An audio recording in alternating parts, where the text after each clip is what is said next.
अस्सलाम वालेकुम अबरार कुरैशी यूट्यूब देखने वालों को आज खुली फ़ज़ा में सोचा आपसे बात की जाए। हल्की हल्की बारिश थी, मौसम अच्छा है।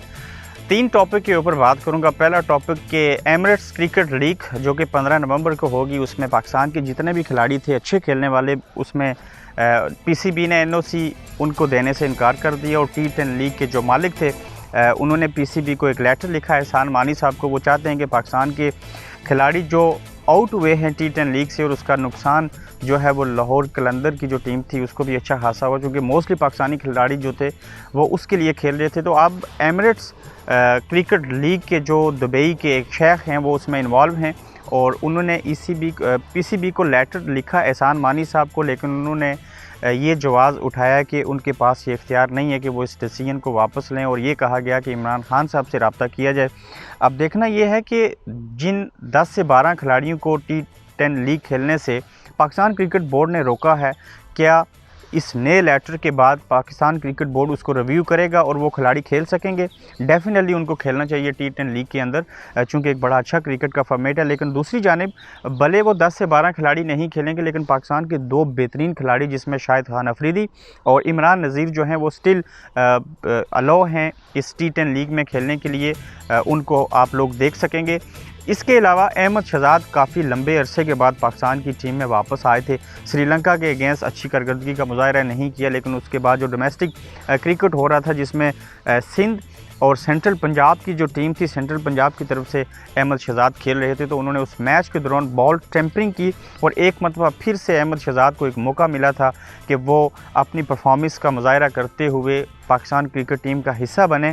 तो उन्होंने अपने ही पाँव के ऊपर कलाड़ी मार दी और बॉल टेम्परिंग का जो केस था वो सामने आ चुका है और मुझे ये लगता है कि अहमद शहजाद को या तो कुछ अरसे के लिए बैन किया जाएगा या फिर उनको मैच फ़ीस की सूरत में या ओवरऑल कुछ जुर्माना अदा करने के बाद वो मज़ीद जो कायदे-आज़म ट्रॉफ़ी या बाकी चीज़ें हैं उसका हिस्सा बनेंगे। लेकिन बुरी खबर, अहमद शहजाद ने मैच जीतने के लिए बॉल ट्रैम्पिंग करके अपना ही नुकसान किया, जबकि उसके बावजूद वो उन चीज़ों में कामयाब नहीं हो सके थे। इसके अलावा ऑस्ट्रेलिया की टीम देखें कितने लगातार वो मैचेस खेल रहे हैं, एशेज़ के बाद से लेके अब तक वो मसरूफ़ हैं और T20 मैचों की सीरीज़ में से 2 वो जीत चुके हैं। तीसरा मैच भी मेरे ख्याल से जितनी देर में मैं आपसे बात कर रहा हूँ वो जीत जाएंगे।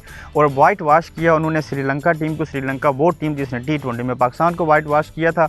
एक दिन का वक्फा होगा कल ऑस्ट्रेलिया की टीम को और इतवार के रोज़ पहला ऑफिशियल मैच T20 का वो पाकिस्तान के अगेंस्ट खेलेंगे। और जो टीम एशेज़ से लेके अब तक इतनी अच्छी फॉर्म के अंदर है ऑस्ट्रेलिया की, वो पाकिस्तान के साथ क्या हशर करेगी, ये देखने वाली बात है। इसके अलावा इंग्लैंड, ये भी हमारा अपना दूसरा मुल्क है, उसने न्यूजीलैंड को भी शिकस्त दे दी पहले T20 मैच में।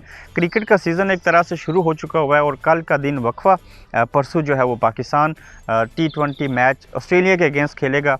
अहम दिन है, अहम मैच है, क्योंकि अगर पाकिस्तान दुनिया की नंबर 1 टीम है तो उसको ऑस्ट्रेलिया को पहले ही मैच में हरा कर ये साबित करना होगा कि वाकई वो दुनिया की नंबर 1 T20 टीम है। फिर आते हैं पहले सब्जेक्ट के ऊपर, क्या आप लोगों को लगता है कि एमिरेट्स क्रिकेट लीग जो T10 लीग हो रही है उसमें पाकिस्तान क्रिकेट बोर्ड को, पीसीबी को, जिन खिलाड़ियों का एनओसी मतल किया गया था उनको उस लीग में खेलने की इजाज़त मिलनी चाहिए? अपनी राय का ज़रूर इजहार कीजिए। मुझे इजाज़त दीजिए, किसी नए टॉपिक के साथ फिर आपसे मुलाकात होगी। अल्लाह हाफ़िज़।